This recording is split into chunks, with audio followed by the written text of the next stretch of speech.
할렐루야. 오늘도 각처 각 가정에서 예배하는 사랑하는 우리 꿈의 교회 성도들 한 분 한 분을 사랑하고 축복합니다.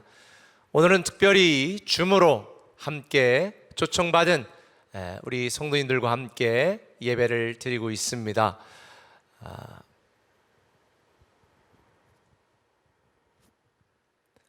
우리 성가대를 지휘해야 될 우리 오기영 권사님도 가정에서 예배 드리니까 너무 속상하네요. 우리 또 찬양하고 싱어들도 같이 교회 와서 예배해야 되는데 이 시간 각 가정에서 예배 드리는 우리, 그러나 마음의 중심을 보시는 하나님께서 우리 모두가 함께 드리는 예배를 통해 큰 은혜가 될 줄 믿습니다. 하나님께서 오늘 우리에게 주시는 말씀은 예레미야 31장 1절에서 8절까지의 말씀입니다. 예레미야 31장 1절에서 8절까지의 말씀을 번갈아 가면서 읽도록 하겠습니다. 제가 먼저 읽겠습니다. 여호와의 말씀이니라. 그때 내가 이스라엘 모든 종족의 하나님이 되고 그들은 내 백성이 되리라. 여호와께서 이같이 말씀하시니라. 칼에서 벗어난 백성이 광야에서 은혜를 입었다니 곧 내가 이스라엘로 안식을 얻게 하러 갈 때이라. 옛적에 여호와께서 나에게 나타나사 내가 영원한 사랑으로 너를 사랑하기에 인자함으로 너를 이끌었다 하였노라. 처녀 이스라엘아, 내가 다시 너를 세우리니 내가 세움을 입을 것이요 내가 다시 소고를 들고 즐거워하는 자들과 함께 춤추며 나오리라. 내가 다시 사마리아 산들에 포도나무들을 심되 심는 자가 그 열매를 따기 시작하리라. 에브라임 산 위에서 파수꾼이 외치는 날이 있을 것이라. 이르기를 너희는 일어나라. 우리가 시온에 올라가서 우리 하나님 여호와께로 나아가자 하리라. 여호와께서 이와 같이 말씀하시니라. 너희는 여러 민족의 앞에 서서 야곱을 위하여 기뻐 외치라. 너희는 전파하며 찬양하며 말하라. 여호와여, 주의 백성 이스라엘의 남은 자를 구원하소서 하라. 보라, 나는 그들을 북쪽 땅에서 인도하며 땅 끝에서부터 모으리라. 그들 중에는 맹인과 다리 저는 사람과 잉태한 여인과 해산하는 여인이 함께 있으며 큰 무리를 이루어 이곳으로 돌아오리라. 아멘. 요즘 우리 사역자들이 주중에 그동안 안 했던 일 중에서 새롭게 하는 일들이 여러 가지가 있는데, 그 중에 가장 중요한 것 중에 하나가 영상 촬영하고 또 편집하는 건데요, 그에 못지않게 굉장히 중요한 일이 있습니다. 그것은 교회당 곳곳을 청소하고 또 매일 일정한 시간 환기를 시키는 것입니다. 그동안 지리한 장마가 오래 계속되면서 성도들이 왕래하고 성도들이 예배하고 우리 아이들이 뛰어놀아야 될 그러한 이 예배당 건물이 텅 비어 아무도 찾는 이가 없어 거미줄이 생기는 곳도 있고요, 곰팡이가 심지어 생기는 곳도 있더라고요. 그래서 우리 사역자들이 매일 환기시키고 또 청소하고 건물을 관리하는 것도 굉장히 중요한 업무 중에 하나가 되었습니다. 가끔 텅 빈 이 교회 건물을 이곳저곳 돌아보면 너무 마음이 아픕니다. 어쩌다 이렇게 되었을까? 언제까지 이렇게 되어야 될까? 성도들이 하나님을 찬양하고 예배하고 친교하고 사랑을 나눠야 될 이 아름답고 거룩한 공간이 아무도 찾는 이 없이 거미줄이 끼고 심지어 곰팡이가 생기는 이러한 상황을 보면서 너무 속상합니다. 우리 꿈에게 모든 성도들은 이 코로나19가 빨리 종식되고 우리가 교회당에 나와 다시 마음껏 찬양하고 예배하고 교제할 수 있는 날이 올 수 있도록 기도해 주시길 바랍니다. 그래서 우리가 손 놓고 있을 수가 없어서 이번 한 주간 동안 우리가 성전뜰 기도를 시작하려고 합니다. 모든 성도들이 교회당에 와 예배하지는 못하지만 각자 개인적으로 시간이 있을 때에 교회당 성전뜰에 그리고 지정한 장소에서 방역 지침을 지키면서 우리가 코로나19 종식과 나라와 민족과 교회와 또 여러분 자신을 위하여 기도하는 시간을 가지려고 합니다. 우리는 아마도 다음 주까지는 온라인으로 예배를 드려야 될 것 같습니다. 우리가 사실 이렇게 철저하게 방역 지침을 지키고 협조하고 동참하는데도 요즘 교회라고 하는 이유로 혐오당하고 비난받고 조롱을 당하고 있는 것이 오늘날 우리의 현실입니다. 가정을 살리고 사람의 영혼을 구원하는 이 거룩한 하나님의 공동체, 사람의 생명을 살리는 이 아름다운 교회가 오늘날 세상의 일개 단체처럼 취급받고 있는 현실이 너무 가슴이 아픕니다. 대체 언제까지 계속 이런 상황이 지속될까? 제가 생각할 때는 당분간 최소한 내년 중반까지는 이런 상태가 지속되리라 저는 생각을 합니다.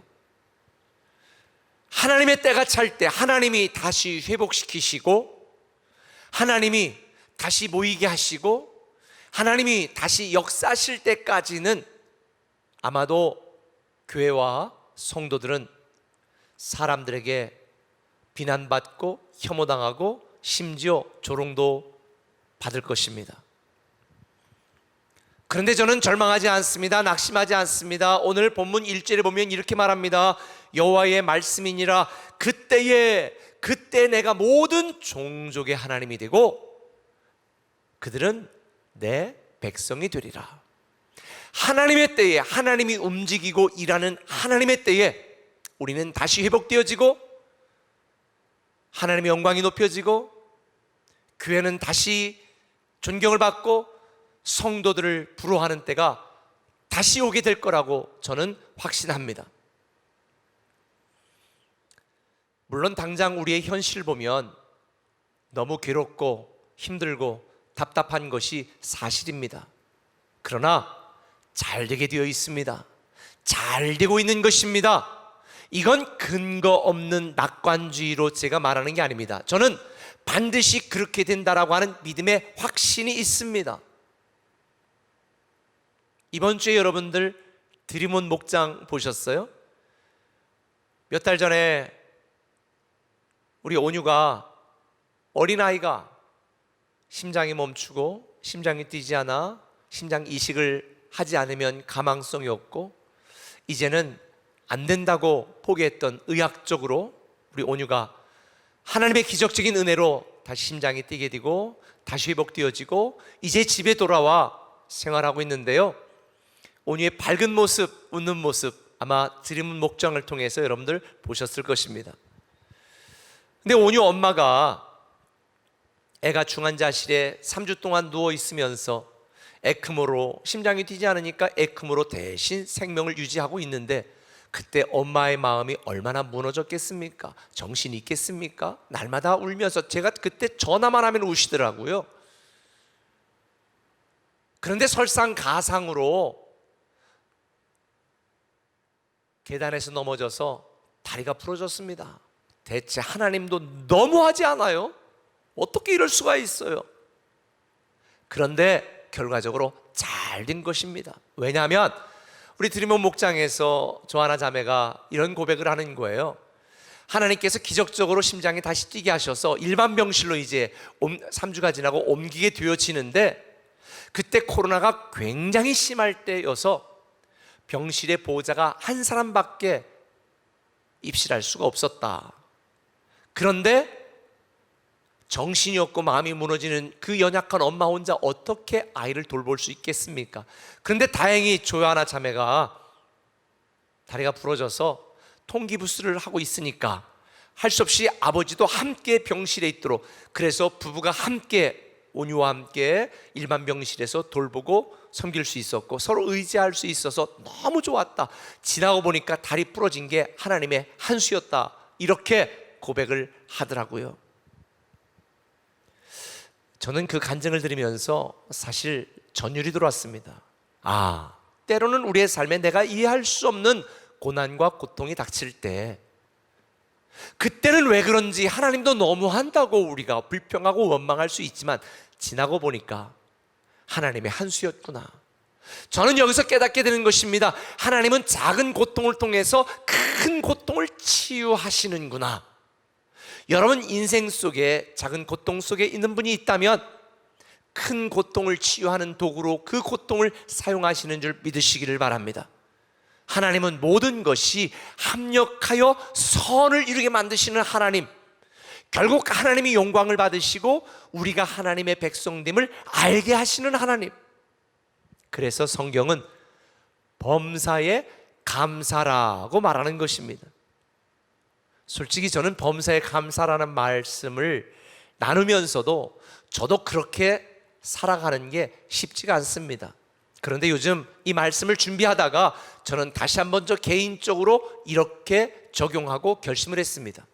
그래, 이미 나에게 일어난 모든 일들은, 그것이 잘된 일이든 그것이 나를 괴롭게 하고 막막하게 하고 죽고 싶게 만드는 일이든 잘된 것이다, 잘 되고 있는 것이다, 이렇게 생각하자. 여러분, 이미 일어난 일에 대하여 여러분이 후회하고 아쉬워한들 그 과거를 바꿀 수 있나요? 바꿀 수 없습니다. 과거는 우리가 이미 일어난 일에 대해서는 우리가 어떻게 할 방법이 없습니다. 그러니 합력하여 선을 이루시는 하나님을 믿고 우리는 심지어 고난과 고통조차도, 죽음보다 더한 고난과 시련과 환난조차도 잘 되고 있는 것이다, 이렇게 믿으시길 바랍니다. 다만 과거는 바꿀 수 없지만 현실과 미래는 바꿀 수 있는 하나님, 그 하나님이 나의 하나님이라는 사실을 우리는 알기 때문에 이미 일어난 일에 대해서 잘된 것이다 라고 감사하시고, 앞으로 그 모든 상황을 합력하여 하나님의 영광이 되고 나의 기쁨과 유익이 되게 만드실 하나님을 바라보고 믿고 의지하고 현재 내가 할 수 있는 최선을 다하자, 이게 제가 생각한 것입니다. 여러분들 중에도 지금 이미 일어난 일에 대하여, 심지어 그게 사업이 망한 것이든 어떤 치명적인 질병에 걸린 것이든, 여러분 잘된 것입니다. 그냥 그렇게 인정하시기 바랍니다. 그리고 지금 우리는 나를 다시 살리시고 회복시키시고 이끄시고 승리하게 하시는 그 하나님을 믿는 믿음으로 현재 내가 할 수 있는 일을 하나님을 의지하며 최선을 다하시길 바랍니다. 그럴 때 하나님께서 마지막에 우리를 웃게 만드실 줄 믿습니다. 미련하고 우둔한 내 생각으로 불평하고 원망하지 마십시오. 잘 되고 있는 것입니다. 잘 되게 되어 있습니다. 우리를 선한 길로 인도하시는 하나님을 믿으면 반드시 잘 될 것입니다. 지난주 말씀드린 것처럼 저와 여러분, 우리에게는 그래도 미래와 희망이 있습니다. 왜 그렇게 확신하냐고요? 오늘 말씀을 묵상하면서 제가 은혜를 받았기 때문입니다. 오늘 말씀, 오늘 본문 예레미야서에 기록되어 있는 상황은요, 오늘날 우리와 너무 흡사한 상황이에요. 이 생명의 삶 예레미야를 통해서 우리가 함께 나누고 있는 이 말씀이 저는 개인적으로 굉장히 은혜가 되었습니다. 여러분, 당시 이스라엘 백성들의 형편은 최악이었습니다. 영적으로도 무너졌고 육적으로도 고난을 당했습니다.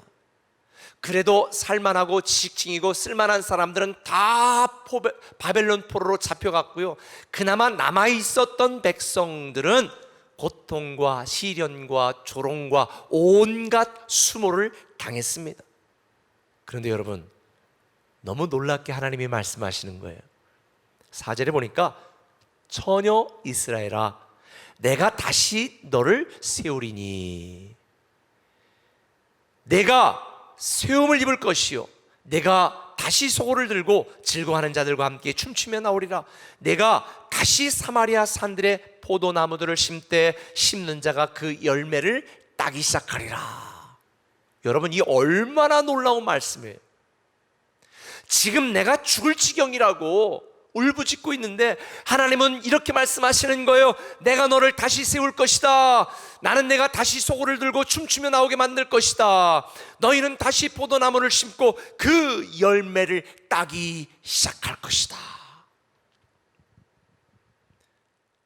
당장 현실을 보면 말이 안 되는 말입니다.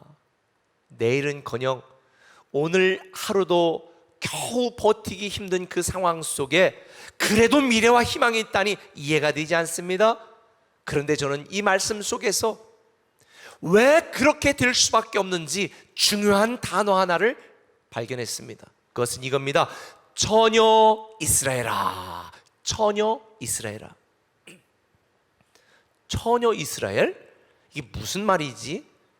처녀 이스라엘이라고 하는 것은 남은 자를 의미합니다. 광야 40년을 통과하고 남은 자, 바벨론 70년을 믿음으로 견디고 남은 자, 그리고 지금 우리로 말하면 코로나19를 믿음으로 견디고 남은 자, 그게 바로 처녀 이스라엘입니다. 히브리어로 처녀 이스라엘은 베툴라 이스라엘이라는 뜻입니다. 베툴라, 이 베툴라라고 하는 단어는 결혼을 앞둔 순결한 처녀를 의미하고요, 신랑을 위해 준비된 처녀를 의미합니다.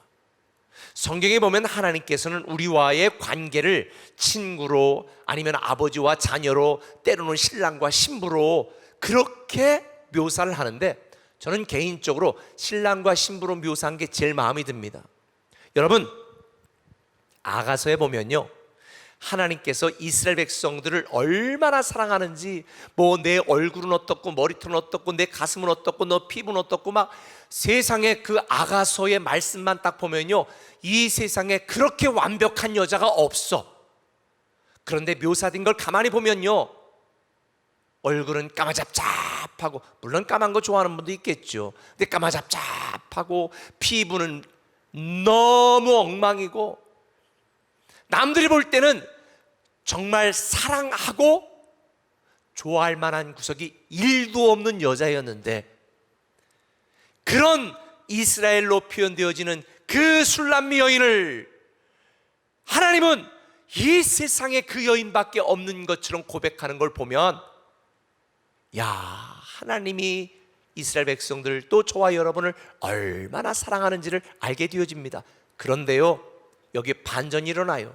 호세아에서 보면 이렇게 사랑을 받았던 이스라엘 백성들이 호세아에서의 등장하는 고멜과 같은 여인이 되어서 다른 곳에 가서 애도 낳고 오는 거예요.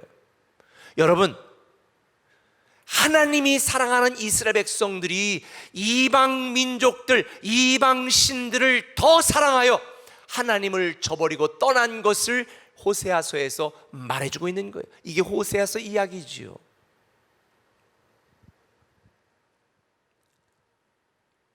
그렇게 패역하고 반역하고 떠나고 하나님을 버린 이스라엘 백성들, 그런데 하나님은요, 그 이스라엘 백성들을 다시 찾아오셔서 너는 처녀 이스라엘이라, 너는 나에게 남은 자다, 이렇게 말하는 거예요. 세상에 처녀 이스라엘로 봐주시는 하나님, 저는 처녀 이스라엘 이 의미를 묵상하면서 가슴이 먹먹해지고, 저는 이 처녀 이스라엘을 생각하다가 사실은 눈물을 흘렸습니다. 야, 이게 하나님의 사랑이구나. 나처럼 죄악되고 하나님을 버리고 하나님을 떠나고 하나님을 배반하고 조금만 힘들면 불평하고 원망한 나를 이 세상에 신랑을 위하여 준비된 것 같은 순결한 처녀처럼 처녀 이스라엘이라고 봐주시는 그 하나님의 은혜가 얼마나 놀랍던지. 여러분, 하나님께서는 저와 여러분을 위하여, 우리의 그 죄를 위하여, 하나님의 사랑을 저버리고 떠난 우리를 위하여 이 세상까지 하나님이 사람이 되어 찾아오셔서 우리를 위하여 대신 죽으시고, 내가 너를 사랑한다, 내가 너를 사랑한다. 이 얼마나 위대한 하나님의 은혜입니까? 너무나 더럽고 죄 많은 나를 처녀 이스라엘이라고 불러주시는 하나님, 그래서 우리는 너무 감사하고 죄송스러운 마음으로 다시 하나님 앞에 돌아가고 하나님 앞에 나가야 되는 것입니다. 그래서 예레미야는 처녀 이스라엘이라고 불러주시는 하나님께 이렇게 구하라고 권면하고 있습니다. 8절에 보면 주의 백성 이스라엘의 남은 자를 구원하소서, 남은 자를 구원하소서.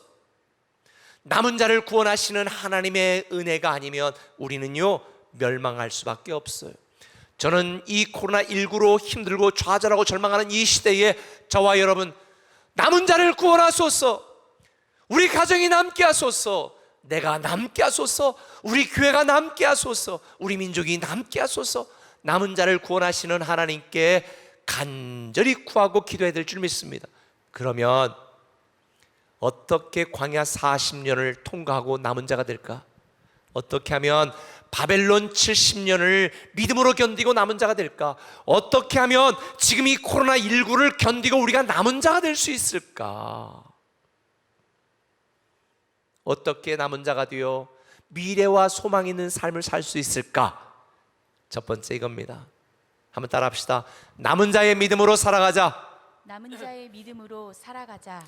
남은 자의 믿음으로 살아가자는 것입니다. 2절에 보면 이렇게 말하지요. 여호와께서 이같이 말씀하시니라. 칼에서 벗어난 백성이 광야에서 은혜를 입었나니. 남은 자들은요 광야에서 은혜를 입은 자들입니다. 말 그대로 광야는 단 일의 자비도 없는 죽음의 땅입니다. 아무것도 할 수 없는 땅, 막막하고 막연한 땅입니다. 죽음의 그림자, 음산함만이 가득한 땅이 광야죠. 오죽 힘들었으면 애굽에서 나온 1세대 이스라엘 백성들은 차라리 애굽으로 들어가서 우리가 노예로 사는 것이 훨씬 더 좋겠다, 우리는 이 광야에서 죽기 싫다, 이렇게 불평하고 원망했겠습니까? 그런데 여기서 반전이 일어나는 거예요. 그런 광야에서 하나님은 이스라엘 백성들을 만나를 통해 먹여주시고 반석을 쳐서 물을 먹여주시고 낮에는 구름 기둥으로 밤에는 불 기둥으로 그들을 인도하셨으니 이 광야의 은혜로 그들이 남은 자가 된 것입니다. 사실 저와 여러분, 우리는 지금 이 황량한 광야에 살고 있는 것처럼 힘듭니다. 괴롭습니다. 어떤 이는 아브라함처럼 기다림의 광야, 어떤 이는 모세처럼 상실의 광야, 어떤 이는 엘리야처럼 영적 침체의 광야, 어떤 이는 하갈처럼 버림받고 버려진 외로움의 광야 속에서 지금 눈물을 흘리고 있을지 모르겠습니다. 그런데 여러분, 이걸 아셔야 돼요. 광야는 하나님을 원망하고 불평하는 자들에게는 죽음의 땅이요 저주의 장소지만 하나님의 남은 자, 믿음으로 견디고 통과한 저와 여러분, 우리에게는 준비의 기간이요 훈련의 기간이요 은혜를 받는 장소인 줄 믿으시길 바랍니다. 광야는 알곡인지 가라지인지를 구분하는 시간입니다. 광야는 어떤 자가 남은 자인지를 가려내어 영적으로 훈련하는 시기입니다. 사랑하는 꿈의 가족 여러분, 저는 저와 여러분들이 우리가 처한 이 광야를 믿음으로 잘 통과하여 은혜를 받은 남은 자가 되기를 예수님의 이름으로 축원합니다. 만약 우리가 광야로 우리를 인도하신 목적을 알지 못하고 광야에서 도피할 생각만 하고, 아니 광야에서 불평하고 원망만 한다면 광야는 남은 자를 만드는 기간이 아니라 남은 자까지 죽게 만드는 멸망의 장소가 될 것입니다. 여러분, 인생의 광야를 불평하고 원망하지 마세요. 이 광야는 하나님의 은혜를 경험하는 것입니다. 하나님의 기적을 체험하는 곳입니다. 그래서 우리 광야 속에 살고 있는 저와 여러분은요, 하나님만 간절히 바라보고 하나님만 절박하게 바라보고 하나님만 붙들고 하나님께 나가야 되는 거예요. 왜 그래야 되는 줄 아십니까? 광야의 시험을 잘 견딘 남은 자에게 주시는 하나님의 축복이 약속되어 있기 때문입니다. 본문 2절에 보면 같이 한번 읽어볼까요? 2절 시작. 광야에서 은혜를 입었나니 곧 내가 이스라엘로 안식을 얻게 하러 갈 때에라. 광야에서 은혜를 입은 이스라엘 백성들에게 안식을 얻게 한다는 말이 뭐예요? 여기서 안식을 얻게 한다는 것은 약속했던 축복의 땅 가나안 땅으로 들어가게 하신다는 의미죠.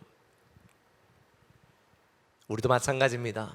지금은 광야를 걷고 있지만 광야의 은혜를 받은 저와 여러분들은요, 축복의 땅, 약속의 땅, 미래와 소망이 있는 내일을 맞이하게 될 줄 믿습니다. 지금 우리가 걷고 있는 광야는 너무 힘듭니다.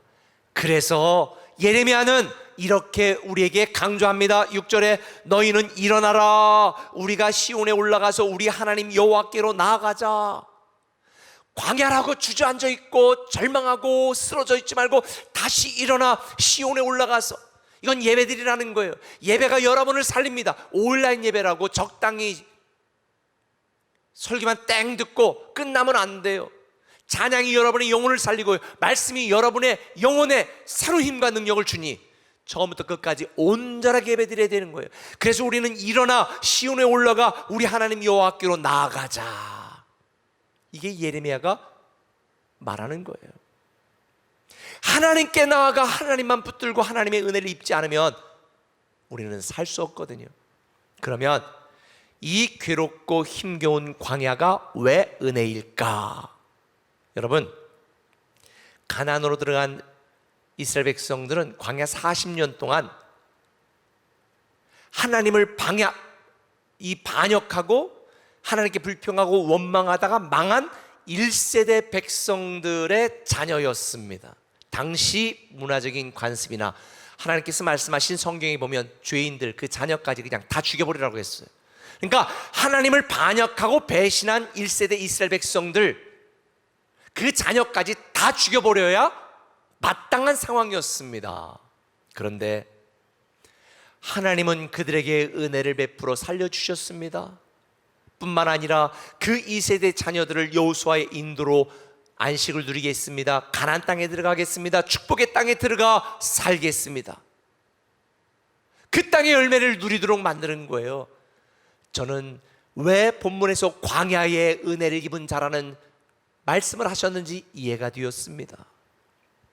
죽어 마땅한 백성들을 내어버리지 않는 하나님의 은혜, 다시 살리시고 다시 돌보시고 다시 회복하시는, 다시 인도하시는 하나님의 은혜, 더 이상 기회를 주지 않아도 되는데 다시 기회를 주신 하나님의 은혜, 지금 이 은혜가 우리에게 임한 줄 믿습니다. 이 광야의 은혜를 입은 우리, 그래서 우리는 남은 자의 믿음으로 살아가야 되는 것입니다. 더 간절하게, 더 절박하게, 더 갈급하게 하나님께 나아가 하나님을 부르고 예배하고 온전한 믿음의 삶을 살아내야 되는 것입니다. 남은 자의 축복을 누리길 원하세요? 남은 자의 믿음으로 살아가는 여러분 되시길 바랍니다. 할렐루야! 한 걸음 더 나가서 남은 자의 사명으로 살아가자는 것입니다. 한번 따라합시다. 남은 자의 사명으로 살아가자. 남은 자의 사명으로 살아가자. 우리는 왜 남은 자의 사명으로 살아가야 될까요? 오늘 3절에 보면 이렇게 말합니다. 내가 영원한 사랑으로 너를 사랑하기에 인자함으로 너를 이끌었다. 내가 영원한 사랑으로 너를 사랑하여 인자함으로 너를 이끌었다.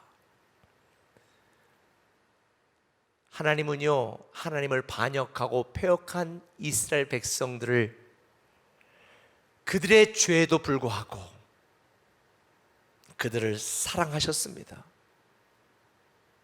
그리고 다시 가나안 땅으로 들어가게 하셨습니다. 이 얼마나 위대한 하나님의 사랑입니까? 솔직히 저는요, 의리를 저버리고 은혜를 저버리고 사랑했는데 사랑을 배반하고 떠난 사람을 다시 사랑하고 용납하기는 쉽지 않아요. 저만 그런가요? 여러분 모두도 마찬가지잖아요.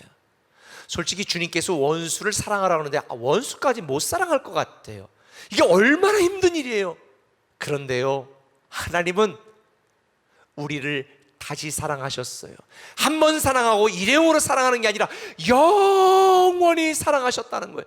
자신을 반역하고 떠난 백성들, 우리들을 하나님은 영원한 사랑으로 사랑하셔서 다시 인자하심으로 우리를 이끄셨다는 것.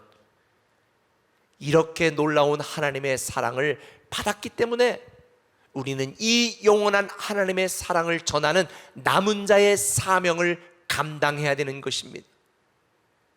그래서 영원한 사랑을 받았던 이스라엘 백성들에게 하나님은 7절에 이렇게 말합니다. 너희는 여러 민족의 앞에 서서 야곱을 위하여 기뻐 외치라. 너희는 전파하며 찬양하며 말하라. 영원한 사랑으로 우리를 사랑하시고 이끄신 그 하나님의 사랑을 사람들에게 전하고 말하고 선포하는 남은 자의 사명을 다하라는 것입니다. 성경에 보면 너 지렁이 같은 야곱아. 야곱은 이스라엘을 통칭하는 인칭대명사거든요. 너 지렁이 같은 야곱아. 다시 말하면 지렁이만도 못한 하찮은 우리를 세상에 우리밖에 없는 것처럼 사랑하시는 영원한 하나님의 사랑. 이 하나님의 사랑을 생각하면 너무 감격합니다. 우리는 이 사랑으로 구원받았고요, 이 사랑으로 다시 회복되었고요, 이 사랑으로 다시 잘되게 되어 있는 것이니 우리는 이 하나님의 사랑을 전하는 남은 자의 사명을 감당해야 될 줄 믿습니다. 사실 저는 솔직히 여러분에게 고백하면 그동안 교회를 욕하고 성도들을 조롱하는 세상 사람들에게 굉장히 분노했습니다. 그런데 이번 주 말씀을 묵상하다가 저는 노아가 생각났습니다. 노아는요, 하나님의 말씀에 순종해 방주를 짓고 하나님의 말씀대로 순종해 살아남는다고 얼마나 많이 외쳤습니까? 베드로 후서 2장 5절에 보니까 오직 의를 전파하는 노아와 그 7 식구를 보존하시고 경건하지 아니한 자들의 세상에 홍수를 내리셨다. 조롱하는 사람, 혐오하는 사람, 비난하는 사람, 그런 사람들에게 노아는 아랑곳하지 않고 하나님의 사랑을 전파했다는 거예요. 우리는 이 시대에 노아 같은 성도가 되어야 될 줄 믿습니다. 영원한 사랑으로 우리를 사랑하시고 인자하심으로 우리를 이끄시는 그 하나님의 사랑을 우리는 노아처럼 전파해야 됩니다. 지금 많은 사람들이 교회를 비난하고 있습니다. 위축되거나 속상해하거나 분노하지 마십시오. 교회가 미안합니다. 저는 진짜 진심으로 교회가 미안하다는 생각을 했어요. 왜 그런 줄 아세요? 세상 사람들이 교회를 비난하는 이유가 뭘까요? 교회 너희는 그러지 않을 줄 알았어. 교회 너희는 세상의 소금과 빛이 될 줄 알았어. 교회 너희는 우리와 뭔가 다를 줄 알았어. 교회 너희는 우리에게 뭔가 힘과 능력이 될 줄 알았어. 그런데 어떻게 너희들이 더하니? 이게 사람들이 비난하는 이유잖아요. 네, 교회가 진심으로 미안합니다. 성도가 진심으로 미안합니다. 목사가 진심으로 미안합니다. 이 교회와 성도에 대한 비난은요, 악의적인 비난은요, 사실은 그들이 나를 구원해달라고, 나에게 희망이 어딨냐고, 나에게 살 길을 열어달라는 비명소리로 저는 들리기 시작했습니다. 세상 사람들의 비난은 살려달라고 외치는 비명소리입니다. 그들을 살릴 수 있는 유일한 비결은 영원한 하나님의 사랑밖에 없습니다. 제가 오래전에 상처가 사명이라고 여러분의 말씀을 드렸습니다. 저는 우리 꿈의 교회 성도들이 이렇게 말하고 싶습니다. 오늘날 세상 사람들의 교회에 대한 비난은 남은 자의 사명입니다. 그들에게 영원한 하나님의 사랑을 전하고 광야의 은혜를 알려줘야 될 교회의 사명이니, 저는 우리 꿈의 교회 공동체가 남은 교회가 되고 꿈의 교회 성도들이 남은 성도가 되고 저도 남은 목사가 되기를 소망합니다. 복음을 부끄러워하지 마십시오. 복음은 모든 믿는 자들에게 구원을 주시는 하나님의 능력이 됨이니 영원한 하나님의 사랑을 전하고 광야의 은혜를 다른 사람들에게도 전하고 알려서 죽어가고 좌절하고 절망하는 수많은 사람들에게 하나님만이 유일한 답이요 길인 것을 알려주는 저와 여러분이 되기를 예수님의 이름으로 축원합니다. 서두에서 제가 잠시 말씀드린 것처럼 하나님은 작은 고통으로 큰 고통을 치유하시고 그 고통을 통해 하나님께 나아가도록 만듭니다. 여러분, 광야에서 할 수 있는 방법은 두 가지입니다. 불평하고 원망하다가 죽을 건지, 아니면 하나님밖에 우리에게 희망이 없기 때문에 하나님께 또 간절히 절박하게 나아갈 것인지, 그래서 광야의 은혜를 경험할 것인지. 코로나19 기간에도 마찬가지입니다. 대체 이게 무슨 일이냐고 하나님께 불평하고 원망하다가 믿음을 떠나고 변절하고 변질될 것인가, 아니면 더 간절히 성전들 기도라도 와서 참여하고 기도하고 온라인으로 예배드리지만 더 하나님 앞에 갈급한 마음으로 절박한 심정으로 하나님께 예배하여 남은 자가 될 것인가. 저는 우리 꿈에게 모든 성도들이 남은 자의 믿음으로 살아가고 남은 자의 사명으로 살아가고 그래도 미래와 소망을 주시는 남은 자의 축복을 누리는 주인공이 되기를 예수님의 이름으로 축원합니다. 광야에서 은혜를 베푸신 하나님, 영원한 사랑으로 이끄시는 그 하나님 안에서 오늘도 다시 새롭게 힘내고 다시 일어서시고 다시 하나님 앞에 나아가는 저와 여러분 되시기를 예수님의 이름으로 축원합니다. 우리 이렇게 마음으로 고백합시다. 남은 자를 구원하소서. 하나님, 남은 자를 구원하소서. 우리가 남은 자가 되게 하시고 우리 가정이 남은 가정 되게 하시고 내가 남은 성도 되게 하시고 우리 교회가 남은 교회 되게 해달라고 이 간절한 마음으로 찬양합니다.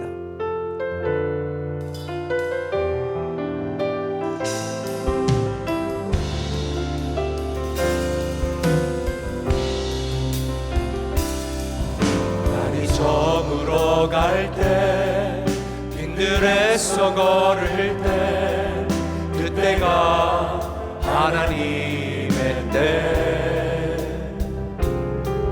내 힘으로 안 될 때 빈손으로 걸을 때 내가 고백해 여호와 이래. 주가 일하시네. 주가 일하시네. 주가 일하시네. 주께 아끼지 않는 자에게 주가 일하시네. 주가 일하시네. 신뢰하며 얻는 자에게 우리 모인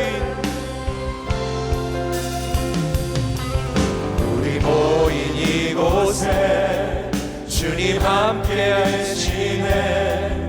누리네 아버지 은혜. 적은 떡과 물고기 내 모든 걸 드릴 때 모두 고백해 여호와 이래. 주가 일하시네. 주가 일하시네. 주께 아끼지 않은 자에게 주가 일하시네. 주가 일하시네. 신뢰하며 얻는 자에게 주가 일하십니다. 주가 일하시네. 주가 일하시네. 주께 아끼지 않는 자에게 주가 일하시네. 주가 일하시네. 신뢰하며 얻는 자 주가 일하십니다. 우리 가정과 우리 교회 우리를 위하여 주가 일하시네. 주가 일하시네. 주께 아끼지 않는 자에게 주가 일하시네. 주가 일하시네. 신뢰하며 마지막으로 주가 일하시네. 주가 일하시네. 주가 일하시네. 아끼지 않은 자에게